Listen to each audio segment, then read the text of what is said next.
Hola a todos y bienvenidos a un nuevo vídeo en el canal. En esta ocasión hablaremos acerca de la guerra ruso-ucraniana que amenaza con involucrar a toda Europa y sus antecedentes. Primero que todo, decir que personalmente detesto a Putin. Esto lo digo porque pese a que seré todo el objetivo que pueda, ahora está de moda llamar prorruso o putinista a quienes no repetimos el discurso de la OTAN al pie de la letra. Dicho esto, comenzaremos viendo los antecedentes. En el año 2013 nace el Euromaidán, un supuesto movimiento social y popular que combatiría la precariedad y la corrupción que había en el país con el gobierno de Yanukovych. Inicialmente, los trabajadores del Donbass, zona minera al este de Ucrania de mayoría rusa, lo veían con buenos ojos. Los choques en la plaza del Maidán en Kiev, entre manifestantes y policías, fueron brutales por ambas partes. Murieron tanto antidisturbios como manifestantes. Hasta aquí podría verse como un levantamiento popular a la vieja usanza. Las banderas usadas por los manifestantes eran rojas y negras, como las de los movimientos revolucionarios latinoamericanos. El problema era que todo esto ocultaba algo muy oscuro detrás. Quienes combatían a la policía y a civiles prorrusos llevaban parafernalia neonazi, simbología fascista y banderas de Stefan Bandera,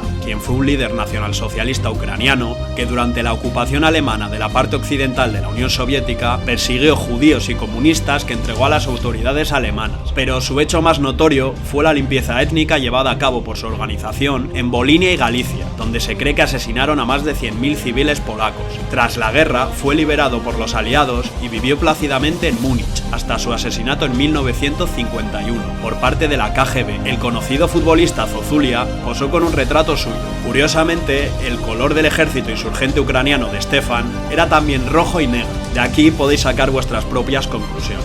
Finalmente, el presidente Yanukovych, corrupto como él solo, huyó de Ucrania y con el golpe de estado llegó al poder Petro Poroshenko, un hombre bastante polémico que dio vía libre a los grupúsculos neonazis como el sector derecho para acampar a sus anchas por Ucrania. Desde ese 22 de febrero de 2014, la violencia por parte de grupúsculos fascistas fue brutal y constante contra comunistas, sindicalistas o simplemente rusoparlantes. Destrozaban sus sedes, reventaban los actos y apaleaban a quien se oponía. Muchos huyeron hacia Rusia o territorios de mayoría rusoparlante. Otros izquierdistas se unieron a estos nazis en defensa de Ucrania. Vamos, que se montó un pifostio de cojones. En Ucrania, un 20% de la población es rusa y la mayoría se ubicaba en el Donbass, zona minera repoblada por Stalin en los años 30. Los mineros y la población autóctona se mezclaron entre ellos sin ningún problema. Tras el Euromaidán, desde el nuevo gobierno se empezó a fomentar la rusofobia. Un periodista ucraniano dijo lo siguiente: es una verdad dura de aceptar, pero esta gente es un lastre, que nos empobrece y ocupa un espacio que los verdaderos ucranianos necesitamos. Es duro decirlo, pero hay gente en el Donbass que debe morir. Mientras tanto, se creaba el escenario perfecto para que el sector derecho y Svoboda, otro grupúsculo neonazi, se formaran paramilitarmente. Fue entonces cuando comenzaron los asesinatos. Casi a diario, estos grupos ejecutaban rusoparlantes o izquierdistas en defensa de la patria. Nace así el famoso batallón Azov, el cual se dirige hacia el Donbass a poner orden. Las calles ucranianas coreaban el lema "Gloria a Ucrania, gloria a los héroes", que era uno de los eslóganes utilizados por Stefan Bandera y los suyos. Se comenzaron a derribar estatuas de Lenin. Hay un famoso vídeo en internet en el cual unos individuos patean la cabeza de un anciano hasta la muerte por llevar flores a una estatua de Lenin. Fue el 2 de mayo del 2014 cuando llegó la gran tragedia, el día más oscuro de este conflicto. Ese mismo día se jugaba un partido entre dos equipos con hinchadas fascistas en la ciudad de Odessa, donde en ese momento se encontraban varios cientos de personas contrarias al Maidán de ascendencia rusa e izquierdistas. Los ultras de estos equipos se unieron y fueron hacia la casa de los sindicatos de Odessa, donde se encontraban reunidos los anti-Maidán. Comenzaron las agresiones con bates y palos a quienes estaban fuera. Los que más suerte tuvieron lograron huir, pero muchos otros decidieron guarecerse en el interior del edificio, un error que les costaría la vida. Los ultras comenzaron a lanzar cócteles molotov al edificio, que empezó a arder. El fuego lo devoró todo. Casi 60 personas fueron quemadas vivas en el interior. La mayoría eran adolescentes y ancianos. Los que lograron saltar por las ventanas fueron apaleados hasta la muerte. Hay que sumar a esto 150 desaparecidos cuyos cadáveres nunca fueron encontrados.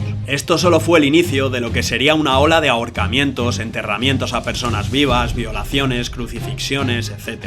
Viendo lo que estaba sucediendo en el resto de Ucrania, las gentes del Donbass y unidades del ejército se levantan en armas y toman cuarteles y armerías. Se hacen dos referéndums en los que se proclama la República de Nueva Rusia, dividida en dos repúblicas populares, la de Donetsk y la de Lugansk. A su vez, Putin aprovecha todo este caos para entrar con unidades militares en Crimea, donde no encuentra resistencia ya que la guarnición ucraniana es mínima y la mayoría es rusa, como el 95% de la población. Aquí también se hace un referéndum y gana la adhesión a Rusia de manera abrumadora.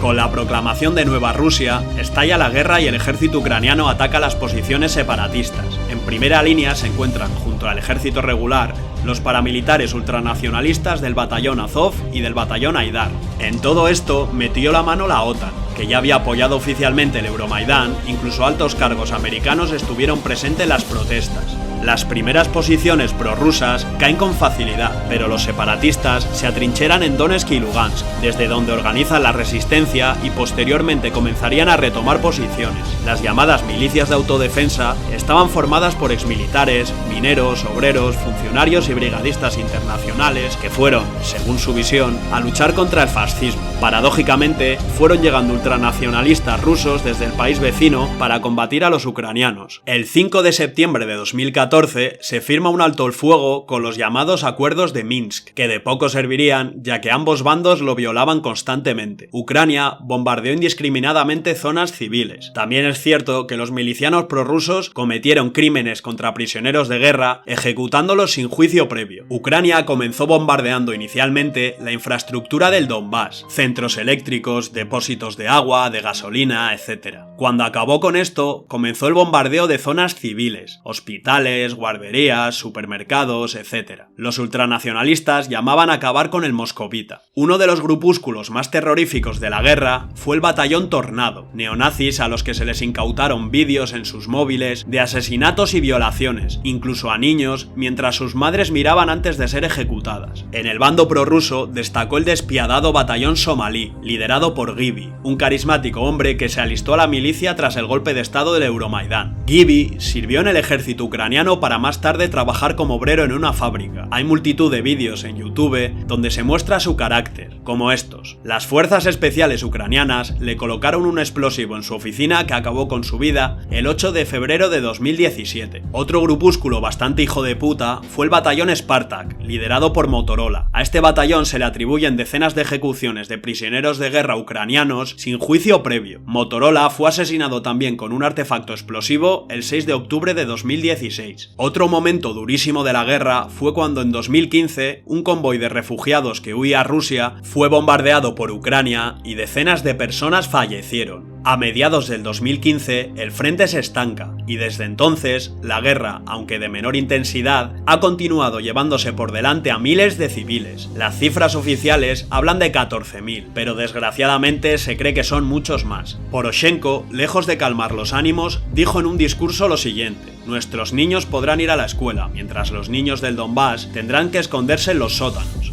Más tarde ganaría las elecciones el actual presidente Zelensky, excómico que teóricamente era más moderado que Poroshenko, pero los bombardeos a civiles continuaron sin freno. Así siguieron las cosas hasta que comenzó a escucharse hablar sobre el posible ingreso de Ucrania en la OTAN. Putin, que no es tonto, no quería tener en su frontera a un país aliado de los Estados Unidos y comenzó a amenazar con un ataque si no se disipaba esa idea. Lejos de disiparse, el rumor fue cogiendo fuerza. No hay que olvidar que los Estados Unidos firmaron en 1991 con Yeltsin una serie de pactos para la disolución de la Unión Soviética, entre los que estaba la no expansión de la OTAN hacia el este. Los Estados Unidos ignoraron estos acuerdos y poco a poco fueron adheriéndose países del este a la OTAN: Polonia, Bulgaria, Hungría, Rumanía, etc. Así pues, el 24 de febrero de 2022, Putin toma la iniciativa y a las 6 de la mañana, en un mensaje a la nación, declara la guerra a Ucrania con el fin de desmilitarizarla, evitar su adhesión a la OTAN, desnazificar el país y proteger a la población del Donbass. Zelensky anuncia la ley marcial y la movilización total de civiles. Las tropas rusas ingresaron a Ucrania desde 4 direcciones principales: al norte por Bielorrusia, en dirección a Kiev; al noreste desde la frontera rusa, en dirección a Kharkov; al este por la antigua línea de frente de la República Popular de Donetsk y de Lugansk; y al sur por la región de Crimea. El primer día, las tropas rusas avanzaron directamente hacia Kiev, desde el norte, para sitiar la ciudad. Ese mismo día comienza también la batalla de Chernóbil, donde los soldados rusos toman el control de Chernóbil y Pripyat. Los ucranianos ofrecieron más resistencia de la esperada, pero finalmente fueron derrotados.